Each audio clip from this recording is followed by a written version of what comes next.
en amenant de l'originalité, de l'authenticité dans un projet, on a plus de chances.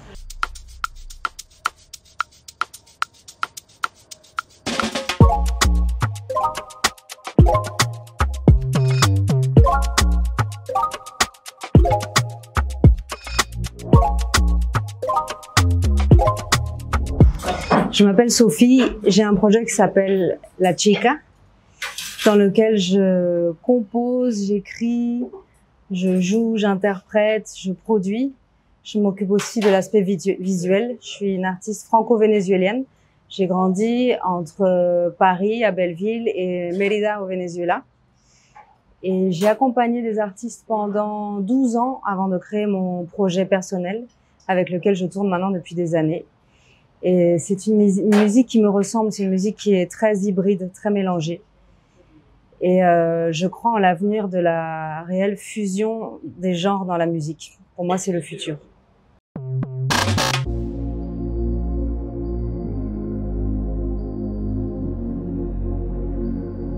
J'ai été contactée par Blik Bassi il y a maintenant quelques mois, qui m'a proposé de participer au programme du Massalab, que j'ai trouvé très intéressant parce que j'aurais moi-même aimé être guidée en tant qu'artiste quand j'étais plus jeune. J'aurais aimé qu'on me donne des clés, qu'on me donne des détails sur le système, l'industrie de la musique, qu'on m'explique comment on monte un show, comment on monte un set qu'on va présenter ensuite sur scène. Donc voilà, je suis là pour ça, pour amener ces éléments à Jaël.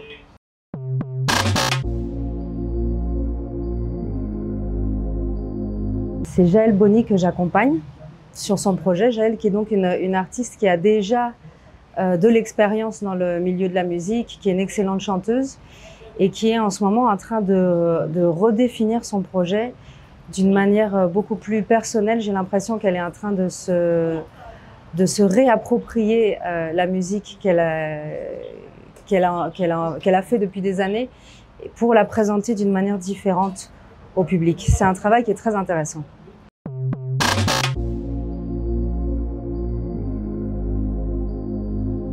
J'ai rencontré Jaël la première fois via, je crois qu'on a fait un Zoom ou un WhatsApp vidéo. On s'est vu à travers un écran. C'est Blik qui m'avait parlé d'elle. On s'est rencontrés toutes les deux donc par vidéo. Et j'ai entendu dans son discours, dans sa manière de me parler, j'ai été séduite par sa personne, par sa personnalité. Et je me suis reconnue en elle. J'ai reconnu un bout de mon parcours en elle, j'ai compris quelles étaient les failles, j'ai compris quels étaient les doutes et j'ai eu envie immédiatement d'apporter mon aide.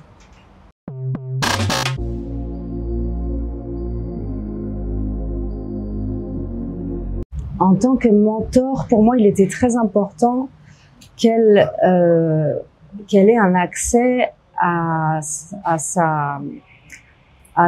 l'essence de sa personne. Parce que quand on va s'exprimer en tant que musicienne, on se présente au monde d'une certaine manière. Donc, on va choisir la manière dont on va se présenter.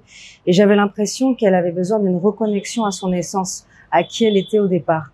Donc, mon but, en tant que mentor, c'était de lui enlever tous les doutes qu'elle pouvait avoir à ce niveau-là pour qu'elle puisse s'assumer en tant que femme chanteuse, mais aussi compositrice, de manière à ce qu'elle puisse incarner les morceaux de la manière la plus authentique possible.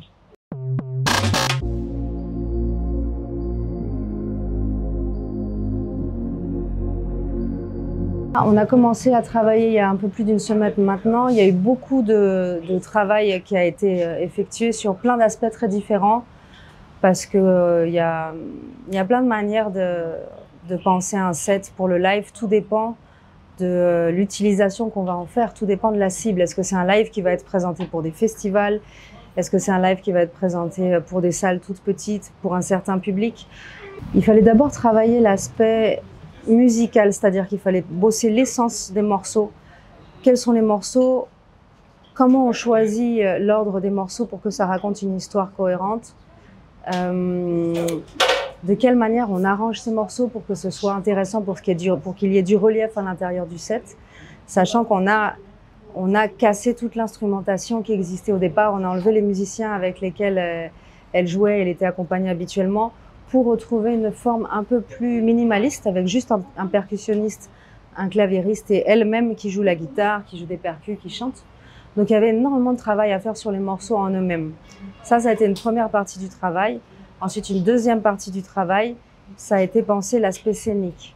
Comment est-ce qu'on se présente au public? Quelle est la relation avec le public? À quel moment il faut parler? À quel moment il vaut mieux que les morceaux s'enchaînent?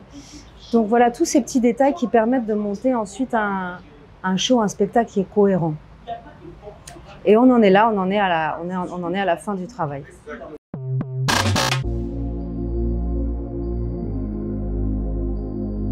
Dans le climat actuel, dans l'industrie de la musique, l'industrie du tour, un programme comme celui du Massalab me paraît extrêmement précieux parce qu'il vient donner des clés, il vient offrir des réponses à des questions qu'on se pose en tant qu'artiste.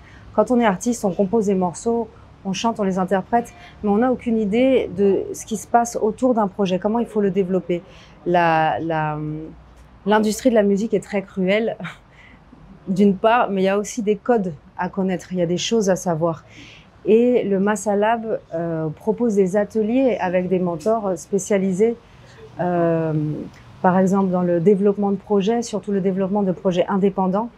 Donc ce sont des ateliers qui sont très importants pour comprendre quels sont nos droits en tant qu'artistes, quelles sont les différentes directions possibles quand on veut développer un projet. Il y a plusieurs manières de développer un projet musical et il faut savoir que on a l'impression qu'il n'existe qu'un seul rail sur lequel il faut être absolument. Et en fait, je sais moi par expérience qu'on peut contourner ce chemin, qu'on peut aller trouver d'autres manières de développer le projet. Il y a une manière indépendante en allant chercher un réseau underground qui existe. Si j'ai bien compris, en Afrique, comment dire, entre les pays africains déjà, il y a des réseaux qui existent qui ne sont pas les réseaux qui sont pas les réseaux mainstream. Et c'est important d'avoir accès à ça, c'est important de comprendre que il peut se passer aussi des choses en Europe pour les artistes africains d'une manière générale. Il faut juste savoir comment présenter, comment on amène le sujet. Quand on essaye d'être trop corporate et de faire comme tout le monde, c'est beaucoup plus difficile. Alors qu'en amenant de l'originalité, de l'authenticité dans un projet, on a plus de chances d'ouvrir des portes qui seront plus adaptées à ce qu'on est en train de faire. Donc le Massa, ce qu'il propose, c'est une ouverture d'esprit, une ouverture d'état d'esprit pour qu'on puisse comprendre, pour que les artistes puissent comprendre qu'il y a d'autres méthodes possibles.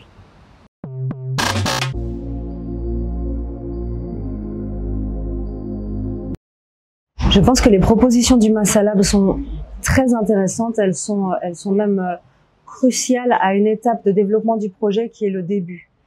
Et j'ai l'impression qu'il faut éduquer les artistes à aller chercher plus par eux-mêmes comment apprendre à développer leur projet. Parce que le Massalab peut proposer des clés, mais encore faut-il faire la démarche de vouloir se renseigner, de vouloir en apprendre plus sur l'industrie, de vouloir développer un autre aspect que l'aspect purement artistique ou musical.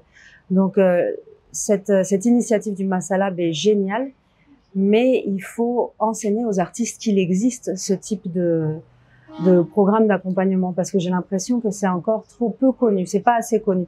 Même si voilà, je sais qu'on en est encore au début de cette grande aventure, et je lui souhaite une longue vie parce que je sais à quel point c'est précieux pour des artistes.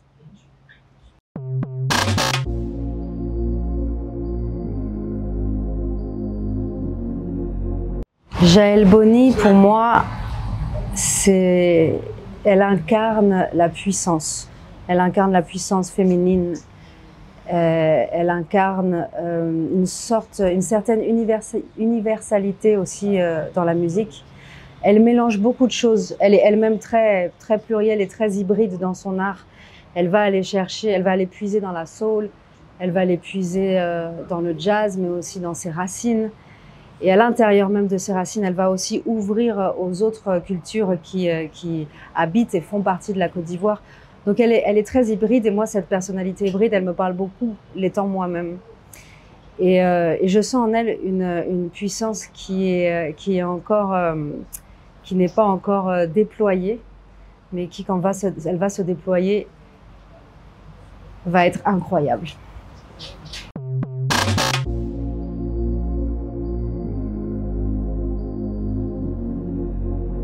Je souhaite que tout ce travail qu'on a fait soit...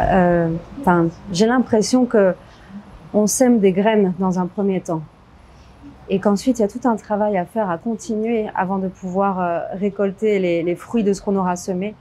Mais je lui souhaite de pouvoir vivre de son art, vivre de sa musique, parce que le discours qu'elle a, les discours qu'elle défend sont trop importants. Ça doit être écouté, ça doit être reçu. C'est une énergie qui est très importante dans l'art.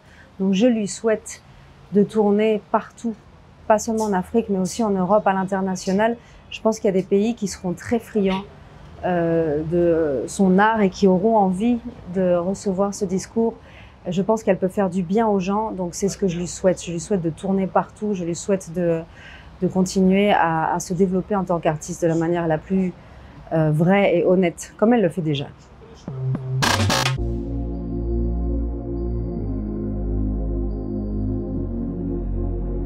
Je souhaite aux artistes africains, d'une manière générale, de trouver leur place à travers le monde.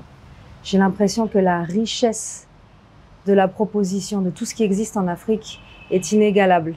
J'ai l'impression que tout part d'Afrique, systématiquement. Et ensuite, ça s'étend à travers le monde et ça se fusionne et ça devient d'autres choses.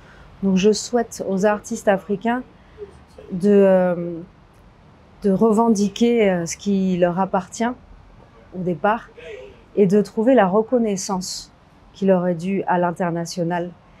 Parce que je crois qu'il existe encore une vision un peu trop néocolonialiste des artistes africains, en tout cas du point de vue de l'Europe. Je pourrais avoir le même discours avec les artistes latino-américains, où il existe aussi une énorme richesse culturelle, mais où le point de vue, on va dire occidental, est toujours un peu limité et un peu néocolonialiste. Donc je souhaite à tous ces artistes de trouver leur place légitime, que ça se développe et qu'ils deviennent très connus. En tant que mentor, j'aimerais remercier tout particulièrement le directeur du Massa et toutes les personnes qui ont participé au Massa Lab, qui ont fait en sorte que ce soit possible, parce que c'est une très belle initiative, que ce soit l'ambassade de France en Côte d'Ivoire, le Goethe Institute et tous les sponsors de cet événement. Si ces personnes-là ne sont pas là, eh ben, toute cette vision et tous ces rêves ne peuvent pas avoir lieu. Donc merci à toutes ces personnes qui croient en l'art et qui ne laissent pas l'art mourir, parce qu'on a besoin d'art plus que jamais dans ce monde obscur. On a besoin de lumière et l'art développe les consciences, l'art élève les consciences. Donc merci aux personnes qui prennent ça en considération et qui font en sorte que ça puisse être possible. Le Massa, Cabinet Sciençage, Fanaka, le Yelams aussi qui nous a prêté ses locaux, qui nous a permis de répéter dans des conditions idéales.